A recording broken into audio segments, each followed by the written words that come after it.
بسم اللہ الرحمن الرحیم الصلاۃ والسلام علیکہ یا رسول اللہ وعلی آلہ وصحبہ یا حبیب اللہ۔ 18 ذوالحجہ کو مسلمان خلیفہ سوم حضرت عثمان غنی رضی اللہ تعالیٰ عنہ کا یوم شہادت مناتے ہیں، تو وہیں کچھ لوگ اسی 18 تاریخ کو عید غدیر کے نام سے بھی کچھ چیزیں رائج کرنے کی کوشش کر رہے ہیں۔ تو میں نے مناسب یہ سمجھا کہ یہ عید غدیر کیا ہے، اس کی حقیقت کیا ہے، یہ میں آپ کے سامنے بیان کروں، کیونکہ بعض لوگ اس روایت کو اپنے باطل مقصد کے لیے استعمال کرنے کی کوشش کرتے ہیں، اور ہمارے بہت سے سنی مسلمان بھائی جن کو حقیقت حال سے واقفیت نہیں، وہ بھی بعض اوقات ان کے پروپیگنڈے کا شکار ہو جاتے ہیں۔ تو یہ حدیث غدیر خم کیا ہے؟ تو جب رسول اللہ صلی اللہ تعالی علیہ وسلم حجۃ الوداع سے فارغ ہوئے اور واپس مکہ مکرمہ سے مدینہ منورہ کی طرف تشریف لا رہے تھے، تو جحفہ کے قریب ایک مقام ہے جس کا نام خم ہے، اور وہاں ایک تالاب تھا، اور عربی میں تالاب کو غدیر کہتے ہیں۔ تو غدیر خم کا مطلب یعنی خم کا تالاب۔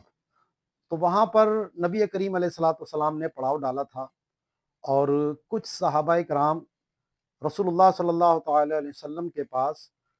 مولا کائنات حضرت علی کرم اللہ تعالی وجہہ الکریم کی کچھ شکایت لے کر آئے تھے، کیونکہ نبی کریم علیہ الصلوۃ والسلام نے حج سے پہلے حضرت علی کرم اللہ تعالی وجہہ الکریم کو یمن کی ذمہ داری عطا فرمائی تھی، اور یمن میں جو ان سے مصالحت ہوئی تھی، تو کچھ کپڑے انہوں نے دینا طے کیا تھا کہ جو رسول اللہ صلی اللہ علیہ وسلم کو وہ ادا کریں گے۔ تو انہی کپڑوں کے حوالے سے کچھ اختلافات پیدا ہوئے تھے۔ مولا کائنات نے وہ چادریں جو کچھ صحابہ نے حضرت علی رضی اللہ تعالیٰ عنہ کی اجازت کے بغیر استعمال کی تھی، وہ ان سے واپس لے لی تھی، اور پھر آپ وہاں سے مکہ مکرمہ چلے گئے تھے، حج کیا، حج سے واپسی آئے، تو انہی صحابہ نے، جس میں حضرت بریدہ رضی اللہ تعالیٰ عنہ بھی شامل تھے، اور میں وہ روایتیں بیان کر رہا ہوں جو صحیح روایتیں ہیں بالکل، جس کے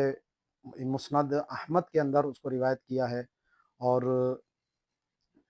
دیگر اور حدیث کی جو کتاب نسائی شریف ہے اس میں بھی روایت موجود ہے یہ۔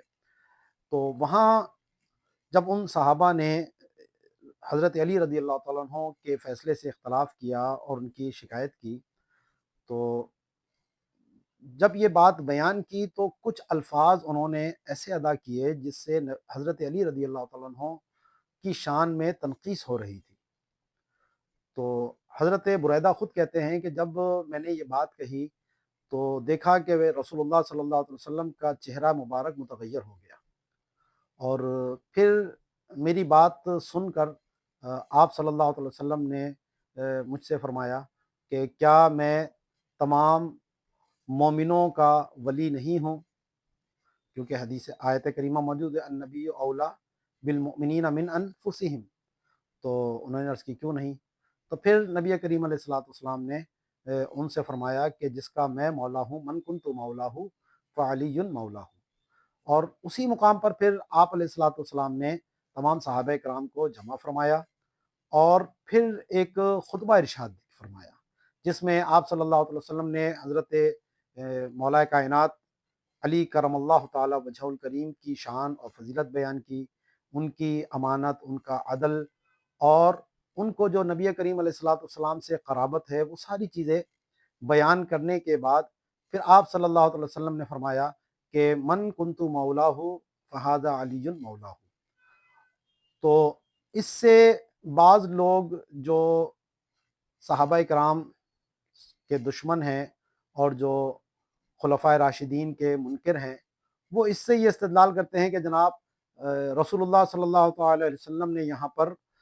مولا کائنات کی خلافت کا اعلان کیا تھا، اور یہ کہ بعد میں صحابہ کرام نے نبی کریم علیہ الصلوۃ والسلام کے اس اعلان کی مخالفت کرتے ہوئے صدیق اکبر رضی اللہ تعالیٰ عنہ کو، اور پھر ان کے بعد عمر فاروق اعظم کو، اور پھر ان کے بعد عثمان غنی رضی اللہ تعالیٰ عنہم اجمعین کو خلیفہ بنایا، حالانکہ یہ منصب جو تھا وہ حضرت علی کرم اللہ تعالی وجہ الکریم کے لیے تھا۔ تو یہ بالکل باطل بات ہے، اس بات کا اس سے کوئی دور دور تک تعلق نہیں ہیں، کیونکہ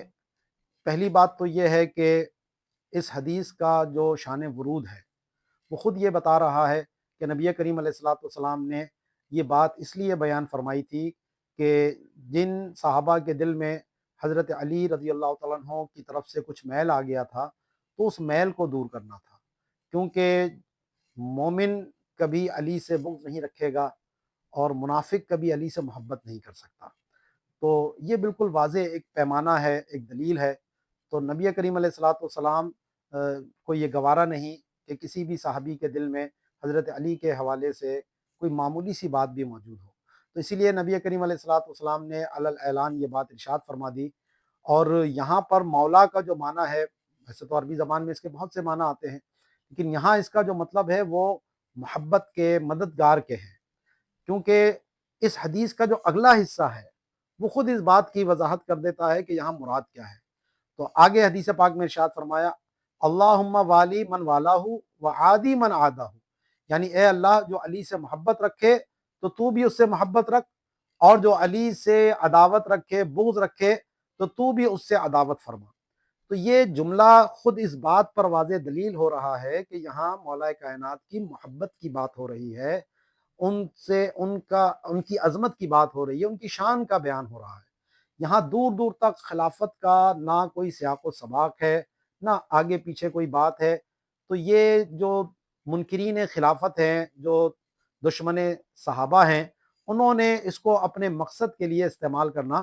شروع کر دیا ہے۔ اگر رسول اللہ صلی اللہ تعالی علیہ وسلم کو خلافت کا اعلان ہی فرمانا ہوتا تو پھر جب حجۃ الوداع کے موقع پر آپ علیہ الصلوۃ والسلام نے جتنی اہم باتیں تھیں وہ سب کی سب بیان کر دیں، پورے عالم عرب سے لوگ وہاں پر آئے ہوئے تھے، ایک ایک اہم بات ان کے گوش گزار کر دی گئی۔ تو اگر خلافت کا اعلان ہی مقصود ہوتا تو پھر رسول اللہ صلی اللہ علیہ وسلم اس موقع پر یہ بات ارشاد فرماتے ہیں۔ تو وہاں تو آپ نے کوئی ایسی بات ارشاد نہیں فرمائی، تو یہاں کیونکہ صحابہ نے شکایت کی تھی بعض نے، تو اس کے جواب میں آپ علیہ الصلوۃ والسلام نے یہ بات ارشاد فرمائی تھی۔ تو بعض جو روافض ہیں، دشمن صحابہ ہیں، انہوں نے اس دن عید غدیر منانا جو ہے وہ شروع کر دیا، اور سب سے پہلے یہ شروع ہوا ایک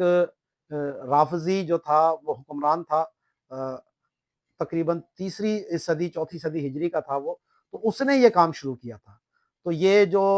آج ایک مخصوص فرقہ ہے وہ اس دن کو جو ہے بڑے زور و شور سے مناتا ہے، اور اس کا مقصد اور مدعا یہ ہوتا ہے کہ اس کے ذریعے وہ یہ بات ثابت کریں کہ اس جو تین صحابہ جو خلفائے راشدین ہیں ان کی خلافت جو ہے معاذ اللہ وہ باطل تھی، وہ غلط تھی۔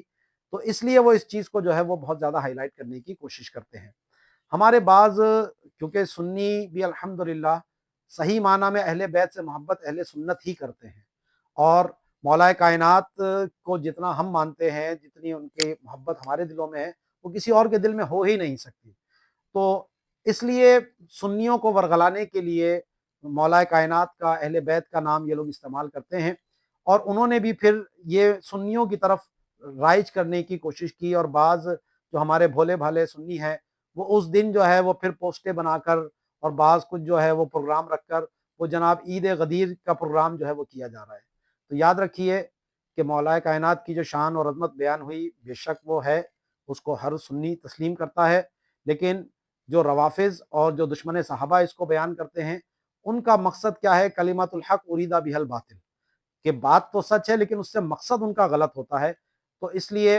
اہل سنت کا کبھی یہ طریقہ نہیں رہا کہ وہ اس دن جو ہے وہ عید غدیر منائیں یا عید غدیر خم منائیں، بلکہ اہل سنت کا شعار تو ہمیشہ سے یہ رہا ہے کہ 18 ذو الحجہ کو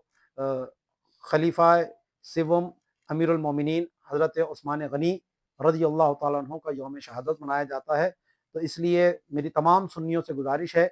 کہ اگر کسی نے غلط فہمی کی بنیاد پر یا سمجھ نہ ہونے کی وجہ سے اگر کوئی ایسی پوسٹیں ووسٹیں بنائی ہیں تو وہ فوراً اس کو ڈیلیٹ کر دیں اور دشمن کے اس حربے کو، اس چال کو ناکام فرمائیں۔ وما علینا الا البلاغ۔